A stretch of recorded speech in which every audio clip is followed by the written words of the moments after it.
नमस्कार. खूप दिवसानंतर मी मराठीत व्हिडिओ बनवतोय. कारण गेली बरेच वर्षापासनं मी सुप्रीम कोर्टात प्रॅक्टिस करत असल्यामुळं इंग्रजीत आर्ग्युमेंट करणं आणि हिंदी भाषिक बेल्टमध्ये राहत असल्यामुळे हिंदीतच बोलणं याचा सराव झालेला आहे.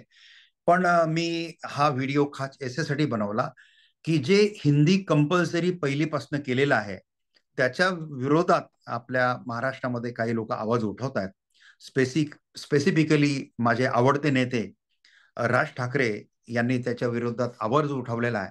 म्हणून हा व्हिडिओ राजभाऊ पर्यंत पोहोचवा आणि राजभाऊंनी जे आतापर्यंत कार्य केलेलं आहे जागृतीचं आणि जे कार्य सरकारला सहकार्याचं केलेलं आहे, हे व्हिडिओ बघितल्यानंतर हा व्हिडिओ बघितल्यानंतर ते कार्य तसं चालू ठेवतील अशी माझी आशा आहे, विश्वास आहे. मित्रांनो, मराठीला तर तोडच नाही, बरोबर आहे. मराठी ती आपली भाषा आहे आणि मराठीमध्ये जे सामर्थ्य आहे ते जगातल्या कुठल्याही भाषेत नाही आहे, असं माझं वैयक्तिक मत आहे. मी कधी कधी असं म्हणतो की अगर ब्रिटिश भारतात नसते आले ना, तर पूर्ण भारतामध्ये मराठीच भाषा असती. कारण मुघलांना सगळं खलास करून पूर्ण भारतावर साम्राज्य मराठी लोकांनी पसरवलेलं होतं आणि पूर्ण कटकपर्यंत आपलं राज्य गेलेलं होतं आणि सगळ्या भारतात मराठी होतं. शेवटचा मुघल पण आपला मांडलिक होता, याचा मला रास्त अभिमान आहे. पण आपण आपल्या व्यसनाधिकतामुळे म्हणा किंवा दुर्लक्ष म्हणा, अंतर्गत भांडणामुळे म्हणा, हे ब्रिटिश लोक आपल्या देशात येऊ शकले आणि राज्य केलं. आणि त्यानंतर ब्रिटिश आल्यानंतर मग आपली एकदम दूर असलेली भाषा इंग्रजी भाषा सुद्धा आपल्याला घ्यावी लागली, बरोबर. हिंदी भाषा चांगल्या भाषा कुठल्याही मरत नाही, लक्षात घेत असतो. इसलिए याच्यासाठी मला असं वाटतं की मराठी आपली ही आई आहे, पण हिंदी मावशी आहे दोस्तो, आणि इंग्रजी ही अंटी आहे. पण अंटीला आपण घेतलंय पहिलीपासून महाराष्ट्रामध्ये, बरोबर आहे. मग हिंदीला घ्यायला काय प्रॉब्लेम आहे? हिंदी जर असली, आज आपण लढवे लोक आहे, आपण पूर्ण देशावर राज्य केलेले लोक आहे. जगभरात असा कुठलाही देश नाही जिथं मराठी माणूस नाही आहे, लक्षात घ्या. सगळीकडे मराठी माणसं आहे. त्यामुळं जर इंग्रजी चांगलं आलं, हिंदी चांगलं आलं, पूर्ण भारतभरामध्ये प्रगती करता येते. एवढ्या हिंदी बेल्टमध्ये प्रगती करता येईल त्यांना. आणि म्हणून मला असं वाटतं की हिंदी ही पहिलीपासून असावी, उच्चारशास्त्रही शिकवले जावे. आज माझं जर तुम्ही हिंदी ऐकलं ना दोस्तो, मला स्वतःला खूप वाईट वाटतं दोस्तो. जेव्हा माझं हिंदी बोलण्याचा प्रसंग व्हिडिओच्या माध्यमातून टीव्ही शो मध्ये, डिबेटमध्ये वगैरे जेव्हा मी असतो, तेव्हा हिंदी बोलतो. पण कम्प्लीट बॉलिवूड हिंदी येतात, कॉम्प्लीट बॉलिवूड हिंदी येतात. त्या हिंदीचे प्रॉपर प्रोनाऊन्सिएशन, प्रॉपर फोनॅटिक्स आम्हाला शिकवलेच गेले नाही दोस्तो. हे तर लक्षात घ्या. इंग्रजीचं पण तसंच आहे. आमच्याकडे फक्त भाषा शिकवली जाते, त्याचं फोनॅटिक्स उच्चारशास्त्र शिकवलं जात नाही प्रॉपरली. त्याच्यामुळे ती अडचण आहे. हिंदीचं उच्चारशास्त्र पण शिकवलं पाहिजे. मला वाटतं राजभाऊंनी याच्यावरती जोर द्यावा की ज्या भाषा पहिलीपासून शिकवल्या जात आहेत, त्या भाषेचं उच्चारशास्त्र शिकवलं जात आहे का व्यवस्थित, उच्चार व्यवस्थित करता येतात का. जसे मध्य प्रदेशच्या लोकांचे हिंदीचे उच्चार किती शुद्ध व्यवस्थित असतात, असे उच्चार आहेत का आपले? त्याचे नुक्ते बिक्तेचे उच्चार येतातच का? हाय कधी म्हणायचं, हाय कधी म्हणायचं, या गोष्टीचं केलं पाहिजे. आणि म्हणून मला असं वाटतं की भाषा मराठी कधीही कमी होणार नाही. ठीक आहे, मराठी पिक्चर बघायला लोक जात नाही, हिंदी पिक्चर लोक जातात, म्हणून हिंदी श्रेष्ठ आहे, मराठी दुय्यम आहे, असं नाही आहे. मराठी कधीही मरणार नाही, लक्षात घ्या. कारण मराठी भाषेसारखी भाषाच नाही आहे. पण याचा अर्थ असा नाही की हिंदीला आपण दूर ठेवायचा आणि आपल्या लोकांना प्रगतीपासून दूर ठेवायचं.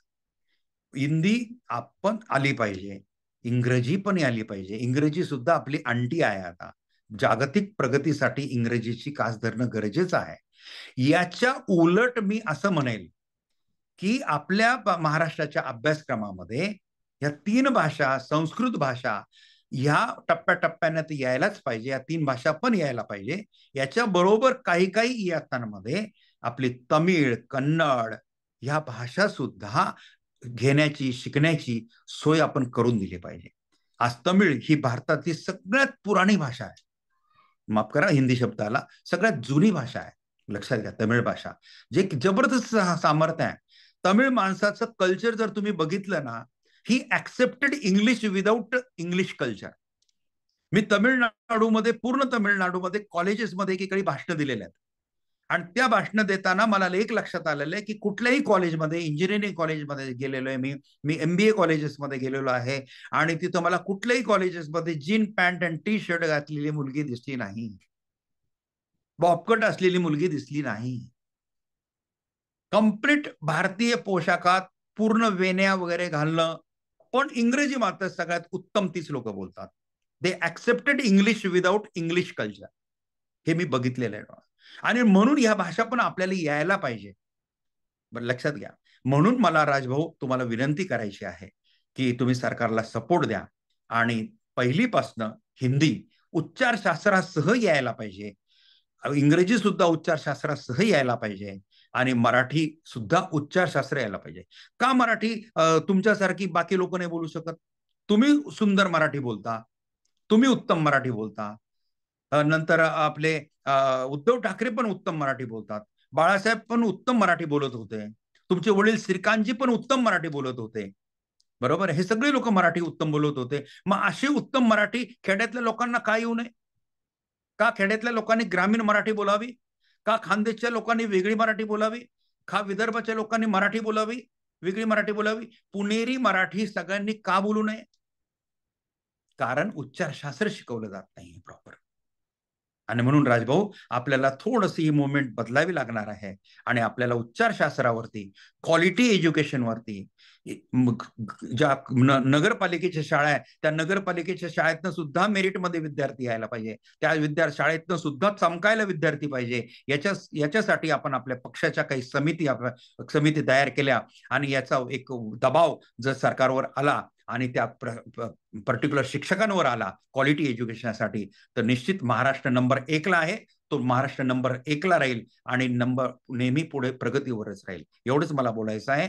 आणि मराठी आपली माय आहे, हिंदी आपली मावशी आहे आणि इंग्रजी आपली आंटी आहे. या तिघांना बरोबर घेऊन आपल्याला चालायचं आहे. आणि आणखी ज्या मावश्या आपल्या तमिळ वगैरे वगैरे जे शिकू इच्छितात त्यांना शिकू द्यावं, त्याची सोय उपलब्ध करून द्यावी. नॉट इन सिलेबस, लेकिन कभी कभी सॅटर्डे संडे ला जरी त्यांनी काही 3-3 तासाची सोय करून दिली शाळेने व्यवस्थित करून, तर नक्कीच आपली मुलं ही तमिळ पण शिकतील, कन्नड पण शिकतील, कम्युनिकेशन पुरती शिकतील आणि निश्चित भारतात सगळीकडं जसं एकेकाळी आपण आटके पार आपला झेंडा फडकावला होता, असं भारतात सगळीकडं आपली लोक प्रगती करतील असा मला विश्वास आहे. माझ्याकडनं काही चुकलं असेल, माझ्याकडनं काही आरेरावी झाली असेल तर माफ करा. माझा उद्देश कोणालाही दुखावण्याचा नाही. माझा उद्देश माझ्या महाराष्ट्राची प्रगती आहे. आज महाराष्ट्राची खूप प्रगती केलेली चांगली आहे आणि ही आणखी प्रगती चांगली करत राहावं महाराष्ट्र, हाच माझा उद्देश आहे. नमस्कार, जय हिंद, वंदे मातरम. Thank you very much. नमस्कार.